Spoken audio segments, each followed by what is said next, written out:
किस्में अफ़गान तालिबान की रजीम जब आती है तो उसके बाद पाकिस्तान में भी बहुत से सियासतदान कांग्रेचुलेट करते हैं। और उस वक्त के जो हुकूमत के वज़ीर आज़म के तर्जुमान थे वो भी ये कहते हैं कि अब दरअसल ये भारत के लिए एक बहुत बड़ी डिफ़ीट है। और अब असल में आपको याद होगा जिस तरह से पहले भी कोट हो चुका है कि इमरान खान साहब ने भी कहा कि ग़ुलामी की ज़ंजीरें टूट गई हैं, करप्ट अफ़गान हुकूमत चली गई है और जेन्युइन फ्रीडम फाइटर्स की हुकूमत आ गई है। यही बात ख्वाजा आसिफ साहब ने की, जो कि अब भी पाकिस्तान की इस नून लीग की हुकूमत जो कि 8 फरवरी के इंतखाब के बाद आई है, इसके वज़ीर दिफा हैं। लेकिन हमने ये देखा कि 2021 से लेकर 24 के दरमियान दहशत गर्दी की कार्रवाइयों में 70% इंक्रीज़ हुआ। इस पर पहले भी हम बात कर चुके हैं। इसके अलावा जो रीसेंट पाकिस्तान और अफगानिस्तान की कन्फ्रंटेशन थी उसमें बहुत से लोगों ने ये खदशा जाहिर किया कि शायद ये एक मुकम्मल जंग की सूरत हाल इख्तियार कर जाए। अब वैसे दोनों मुल्कों की मैशत जो इकॉनमी है वो इतनी कमज़ोर है कि वो फुल स्केल वॉर को अफोर्ड नहीं कर सकते, लेकिन फिर भी सॉवरेनिटी को ब्रीच करना और एक दूसरे की टेरिटरी में जाके अटैक्स करना अब आम होता जा रहा है। मैं बात कर रहा हूँ इस महीने जो 16 मार्च को एक अटैक हुआ था जो कि हाफिज़ गुल बहादुर ग्रुप की तरफ से हुआ था। टीटीपी का एक आउटफिट है। अब मसला ये है कि टीटीपी की सिर्फ एक फैक्शन नहीं है बल्कि मल्टीपल फैक्शंस हैं। बहुत से लोग ये कहते हैं कि 40 के करीब फैक्शंस टीटीपी में बन चुकी हैं।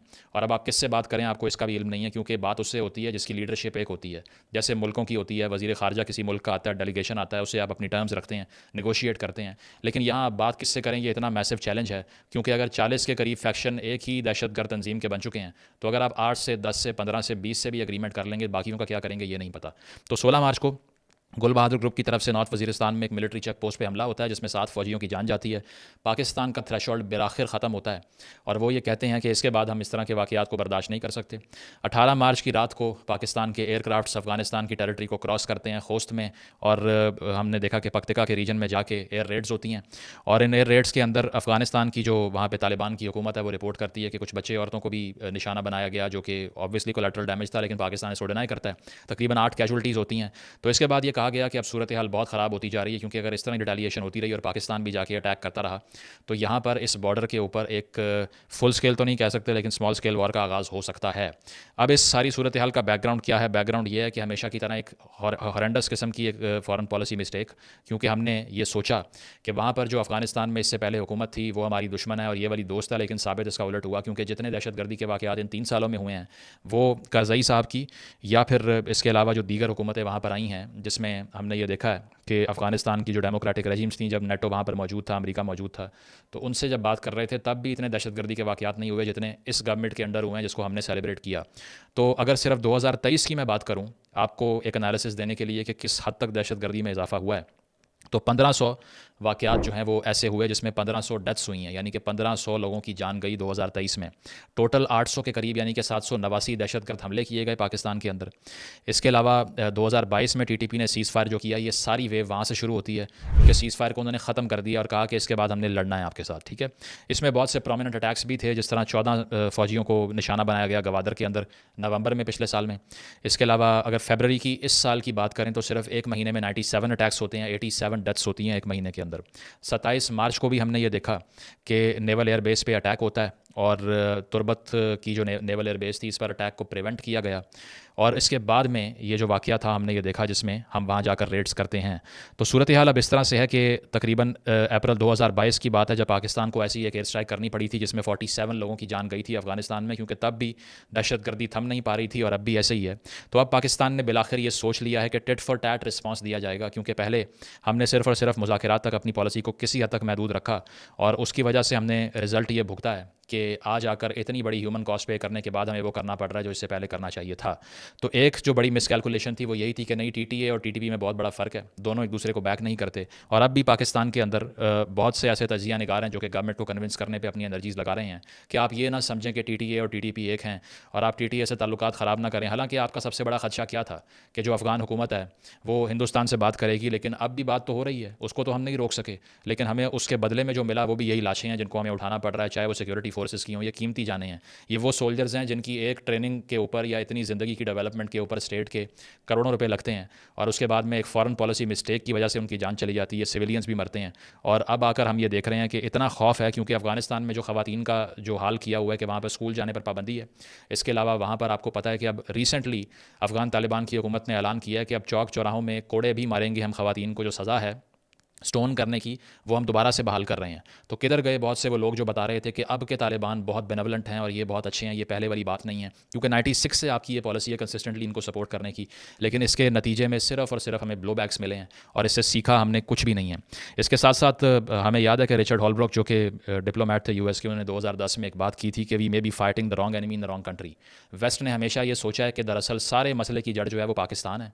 क्योंकि यहाँ बैठ के हम इन तमाम तहरीकों को फ़ंड करते रहे और हमने एक ऐसी मर्सिनरी फोर्स रेस की जो आज हमें ही पड़ चुकी है। तो जो उनका स्केप्टिसिज्म था वो आपने इस तरह के मीडिया पे बयानात देखे, जो खान साहब ने दिया या ख्वाजा आसिफ साहब ने दिया उस दौर में, या फैज़ साहब ने वहाँ जाके जो जेस्चर दिया चाय पीने का, उस सब ने कन्फर्म किया इस बात को कि वॉर ऑन टेरर में अरबों रुपए लेने के बाद भी हमारा जो इंटेलेक्चुअल शिफ्ट है वो नहीं आया। अब भी हमारा किबला वही है कि अफ़गानिस्तान के अंदर इस तरह के गुरीला वॉरफेयर को सपोर्ट करना है अगेंस्ट देयर ओन पीपल, ताकि बाद में जाके हमारी मर्ज़ी के वो फैसले करें। अब वो फैसले भी नहीं कर रहे, तो आपके हाथ तो इस सारी एक्सरसाइज से कुछ भी नहीं आया। मैंने लास्ट टाइम भी एक टर्म यूज़ की थी जो फ्रैंकनस्टीन मॉन्स्टर की टर्म है। तो अगर आप पढ़ें इसको, 1818 में एक नावल जो मैरी शेली ने लिखा था जिसका नाम फ्रैंकनस्टीन्स मॉन्स्टर था, उसमें एक प्लॉट क्या था, उसमें प्लॉट ये था कि डॉक्टर फ्रैंकनस्टीन एक बड़ा ब्रिलियंट साइंटिस्ट होता है और वो एक दिन अपनी लैब में तजुर्बा ये करता है कि लाइफलेस मैटर, यानी कि एक ऐसा मादा जिसमें कोई जान नहीं है, बेजान है, उसमें वो लाइफ इन्फ्यूज़ कर देता है किसी केमिकल रिएक्शन से और वो नीम इंसान बन जाता है, सब ह्यूमन बन जाता है, ह्यूमनॉइड बन जाता है। ना वो मुकम्मल ज़िंदा होता है और ना मुर्दा होता है, वो फंक्शन करने लगता है। लेकिन जो डॉक्टर फ्रैंकनस्टीन का तजुर्बा था उससे वो जो एक्सपेक्ट कर रहे थे कि शायद ये इंसान इमोशनली भी इंटेलिजेंट होगा और बड़ा इसके साथ साथ रिस्पॉन्सिव होगा, लेकिन वो नहीं होता। तो नतीजा ये होता है कि जो फ्रैंकनस्टीन का मॉन्स्टर होता है ना, जो वो मॉन्स्टर पैदा करता है, वो मुआशरे में फ़िट नहीं हो पाता। और ये देखकर डॉक्टर फ्रैंकनस्टीन भी उससे बहुत ज़्यादा मायूस हो जाता है, उसको अबैंडन कर देता है, उसको सपोर्ट करना छोड़ देता है और उसको मज़ीद एक्सपेरिमेंटेशन के अंदर बेहतर नहीं बनाता। तो ये देखकर जो मॉन्स्टर होता है वो इतना गुस्से में आता है कि वो डॉक्टर फ्रैंकनस्टीन पर ही अटैक कर देता है और उसी के खिलाफ हो जाता है कि तुमने मुझे क्रिएट किया, पहले तुमने मेरे मुर्दा जिस्म में जान डाली, और अब जब मैं माशरे में फ़िट नहीं हो रहा तो इसके बाद तुमने मुझे छोड़ दिया, अबैंडन कर दिया, इसीलिए मैं अब तुम्हारे ऊपर हमला करूँगा। पाकिस्तान का केस भी मुकम्मल तौर पे इस नावल पे पूरा बैठता है, क्योंकि हम फ्रैंकनस्टीन थे इस केस में और वो फ्रैंकनस्टीन्स मॉन्स्टर थे कि हमने 96 से कंसिस्टेंटली, इससे पहले नसीरुल्लाह बाबर की तरह के लोगों ने जो पीपल्स पार्टी से ताल्लुक़ रखते थे, उन्होंने कन्विंस किया जाके बहुत से इंटेलिजेंस के लोगों को कि आप तालिबान को सपोर्ट करें। वहाँ पर आपने इस पॉलिसी को परसू किया, एक लैब में तजुर्बा किया और वहाँ पर आपने एक इस्लामिस्ट फोर्स इस तरह की रेस करने में मदद दी और आपने उनको ये बताया कि इस्लाम ख़तरे में है, इसलिए उसको बचाने के लिए सोवियट्स पे हमला करना आपका फ़र्ज़ है। जब वो उन्होंने कर लिया और सोवियट्स वहाँ से 1989 में भाग गए, तो उसके बाद में जब आपने इतना ज़्यादा एम्पावर एक आउटफुट को किया था, वो इसीलिए किया था ना कि दरअसल वहाँ पे इस्लाम नाफिज़ करना है। और आप किस चीज़ को इस्लाम नाफिज़ करना कह रहे थे? गुरीला वॉरफेयर को, और सिर्फ अपने फॉरेन पॉलिसी गोल को। तो जब वो अचीव हो गया और उसके बाद उनके पास भी कोई मीनिंग नहीं बचा अपनी एग्जिस्टेंस का, तो उन्होंने आप पे अटैक कर दिया, क्योंकि वो एग्जिस्टेंशियल क्राइसिस में चले जाते। उनकी तश्कील ही आपने इसलिए की थी कि हर जगह पर ये नफाज करना इस आइडियोलॉजी का जिसको वो इस्लाम कह रहे हैं, जो है कुछ और। तो जब वो इस तरफ आए तो उन्होंने यहाँ पर आके किस किस किस्म के अटैक किए, ये तो आपको याद होगा। तो अब माजरा ये है कि हर कोई ये पूछता है कि फिर सलूशन क्या है, आप पीस टॉक्स करें, आप अग्रीमेंट करें, आप कॉपरेट करें। तो ज़रा पीस टॉक्स की कहानी सुन लीजिए। पहला जो हमने अग्रीमेंट किया था अफ़गान तालिबान से, इनफैक्ट पाकिस्तान के अंदर जो ऑफ शूट्स थी इनसे, उसका नाम था शकाई पीस अग्रीमेंट, जो 2004 में हुआ। ये हुआ था नेक मोहम्मद ग्रुप के साथ और ये भी फेल हो गया, क्योंकि नेक मोहम्मद ग्रुप ने बाद में जाके अलकायदा को सपोर्ट कर दिया और फिर दहशतगर्दी की कार्रवाइयाँ करते रहे। 2005 में आपने फिर जाके इनसे बात करने की कोशिश की, सरगोदा पीस अग्रीमेंट साइन किया और ये साइन किया बैतुल्ला महसूद से। आपको याद है बैतुल्ला महसूद ने इस अग्रीमेंट को वायलेट किया, उसने बाद में 1 साल भी इसको ऑनर नहीं किया और 4 साल बाद 2009 में आपको उसको भी मारना पड़ा, चाहे ड्रोन अटैक करके या किसी भी तरह से। इसके बाद में सबसे हॉरिबल केस सवात का था, जो सवात अग्रीमेंट 2008 में हमने साइन किया, क्योंकि तालिबान इतना करीब पहुंच चुके थे इस्लामाबाद के, जो सिर्फ 150 किलोमीटर की दूरी पे थे। और दुनिया में लोग, तमाम थिंक टैंक्स ये बात वही खदशे का इजहार कर रहे थे कि शायद आपका कैपिटल ही वो कैप्चर कर लें, जो कि न्यूक्लियर आर्म्ड कैपिटल है, जो कि डिज़ास्टर होता बहुत बड़ा पूरी दुनिया के लिए, नॉट जस्ट फॉर पाकिस्तान। तो ये होने के बाद 2008 में उनकी मिलिट्री प्रेजेंस इतनी बढ़ गई, जो टीटीपी है, कि आपको उनसे एग्रीमेंट साइन करना पड़ा फजलुल्लाह से, जो कि सवात में ही था। और साथ साथ ये कि केपी गवर्नमेंट ने इस एग्रीमेंट में लिखा कि निज़ाम अदल की जो रेगुलेशंस हैं, यानी कि जो शरिया लॉज हैं तालिबान के मांगे हुए, इसको हम केपी के अंदर नाफिज करेंगे। 2009 में इस पर सिग्नेचर किए उन्होंने, लेकिन जब वो नहीं किया तो फिर दोबारा से जो तालिबान थे उन्होंने रिबेल किया और उसके बाद में बुनेर और शांगला पे उन्होंने कब्ज़ा कर लिया। और ये कब्ज़ा देखने के बाद आपने कहा कि अब बहुत हो चुका है, इससे ज़्यादा इनको आगे बढ़ने नहीं दे सकते, फिर आपने ऑपरेशन राया किया। तो बात यह है कि ये सारे एग्रीमेंट्स अगर आप देखें, आपने एक के बाद एक इस बात को कंक्लूड किया है कि इनसे बात करने का कोई फ़ायदा नहीं है। लेकिन अनफॉर्चुनेटली पाकिस्तान में, केपी में आज उस पार्टी की हुकूमत है जिसका सरबराह ये कह रहा था कि सारे मुल्क में इनके दफ्तर खोलने चाहिए, इनके ऑफिस खुलें, जिस तरह किसी फ़ॉरेन कंट्री के होते हैं कि वहाँ पर एक एम्बेसी खुलती है, आप जाके उनसे नेगोशिएट करते हैं, बात करते हैं। तो इस पर मुझे याद है आसमा जहांगीर जो कि एक्टिविस्ट और लॉयर थी, उन्होंने ये बात की थी कि अगर आप ये एडवोकेट कर रहे हैं तो फिर आप ये भी कहें कि कच्चे के डाकुओं के भी ऑफिस होने चाहिए, फिर जो चेस बेच रहा है उसके भी दफ्तर खोलो, फिर जो डकैत है जो चोरी कर रहा है, मोबाइल छीन रहा है, उसके भी दफ्तर खोलो। अगर आपने इस तरह लेजिटिमाइज़ करना है एक टेररिस्ट आउटफिट को और उसको रिप्रेजेंटेशन देके उसको आपने रिकग्नाइज़ कर लेना, तो फिर इसके बाद तो तमाम आउटलॉज जो कि एक स्टेट के अंदर एग्जिस्ट करते हैं उनके दफ्तर होने चाहिए। रेपिस्ट का भी ऑफिस होना चाहिए, मर्डर का भी होना चाहिए, एक्सटॉर्शन वालों का भी होना चाहिए। अगर आप उनका दफ्तर खुलवाना चाहते हैं तो फिर नारकोटिक्स वालों का भी खुलवा लीजिएगा, हर कातिल का खुलवा लीजिएगा,